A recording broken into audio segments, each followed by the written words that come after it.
Hello everyone. अगर मैं आपसे एक सवाल पूछूं कि एक लर्नर लर्न कैसे करता है, तो इमीडिएटली क्या दिमाग में आता है? जी हाँ, पियाजे की थ्योरी। क्या कहती है वो? कि एक लर्नर लर्न करता है उम्र के अनुसार। जैसे जैसे वो बढ़ता जाता है उसकी लर्निंग होती रहती है। लेकिन एक और थ्योरी भी है जो ये बताती है लर्निंग किस तरह से होती है। वो थ्योरी है सोशल कंस्ट्रक्टिविज्म। आइए आज इसी थ्योरी को समझते हैं। ये थ्योरी दी थी हमें लिव विगोत्स्की ने इन 1970। इसका सेंट्रल आइडिया क्या था? इसका सेंट्रल आइडिया है कि human beings construct knowledge through social interaction and learning is a shared experience, not an individual one. यानी कि एक व्यक्ति उम्र के साथ सीखे ये जरूरी नहीं है। उसको सोसाइटी में रहना होता है और सोसाइटी में चुप नहीं, कुछ ना कुछ एक्टिवली पार्टिसिपेट करना होता है, तभी उसकी लर्निंग होती है।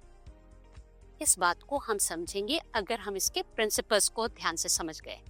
तो आइए इसके प्रिंसिपल्स देखते हैं। इसके 4 प्रिंसिपल्स हैं।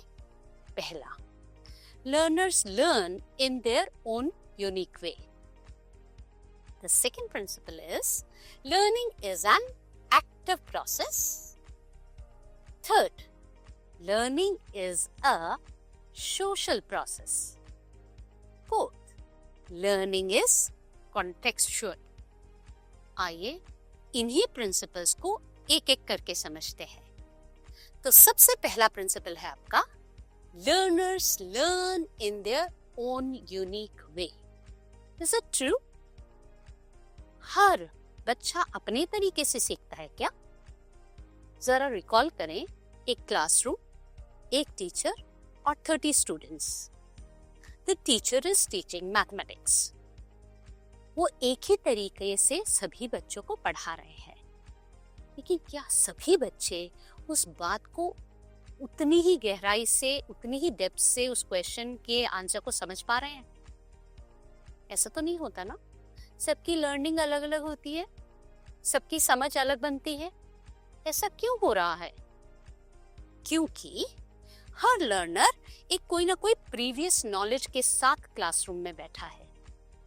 साथ के साथ उसकी अपनी एक अंडरस्टैंडिंग पहले से डेवलप हो रखी है, उसके बाद वो और चीजों को ग्रैब कर रहा है। थर्ड, उसके अपने लाइफ एक्सपीरियंसेस है।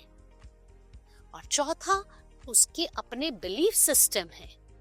इन सब की वजह से हर लर्नर एक यूनिक लर्नर बन जाता है, और अगर वो यूनिक लर्नर है तो उसकी लर्निंग भी यूनिक होगी, different from others.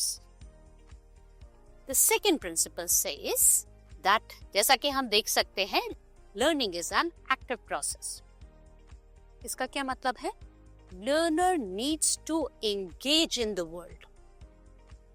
यानी उसको एक्टिवली पार्टिसिपेट करना है वर्ल्ड में, तभी वो लर्निंग होगी। कोई भी लर्नर अगर पैसिव है तो वो लर्निंग नहीं कर सकता। वो एक्टिव कैसे हो सकता है लर्निंग प्रोसेस में? There are few examples. एक है शेयर योर आइडियाज। जो भी आपके दिमाग में आ रहा है, share that, don't be quite. Second, build new understanding through different mediums. जो भी अवेलेबल मीडियम्स हैं उसको यूज करते हुए और लर्न करो। तीसरा है चैलेंज ईच अदर्स थिंकिंग। जब आपने लर्न कर लिया, समझ लिया, तो लॉजिकल रीजनिंग के लिए भी तैयार रहिए। जो भी आपकी अंडरस्टैंडिंग बनी है उसके लिए आप चेकआउट करें कि दूसरा क्या थॉट रखता है, and then you are able to contradict और नॉट, डिपेंड्स कि आपके और उसके अंडरस्टैंडिंग कैसी बन चुकी है। The third principle is learning is a social process. It means learning is directly associated with our connection with other people. ये other people के साथ connection, इसका क्या मतलब है? Connection with your teachers. आप उनसे learn करते हैं. Connection with your family. Connection with peers. Connection with acquaintances. सगे संबंधियों से हम बहुत कुछ सीखते हैं, आस पड़ोस से सीखते हैं, सोसाइटी से सीखते हैं. Fourth principle, learning is contextual. What that means? Learner don't learn isolated facts and theories separate from the rest of their lives, but they learn in ways connected to what they already know and believe. यानी कुछ भी उनको information मिल रही है या knowledge मिल रही है एक लर्नर को, वो उसको तभी ले पाता है अगर उसकी प्रीवियस नॉलेज या बेसिक नॉलेज ऐसी है कि उसके ऊपर ये बिल्डअप हो रही है. ये ठीक उसी तरह है जब कभी भी आप बिल्डिंग बनाते हैं, आप स्ट्रेट अवे फर्स्ट फ्लोर नहीं बनाते. आप उसके लिए पहले ग्राउंड लेवल पर बिल्डिंग को खड़ा करते हैं. नॉलेज भी ऐसे ही है. नॉलेज भी कंस्ट्रक्शन है. पहले बेस बनाए और फिर फर्दर नॉलेज उससे कनेक्ट करती हुई बताएंगे तो लर्नर की लर्निंग होगी. तो ये थे आपके 4 principles. After understanding them, in the and I am leaving you with one task. Task आपका है कि make a list of few things that you have learned through social interaction. See you in the next video with another topic. Till then, keep learning and keep enjoying.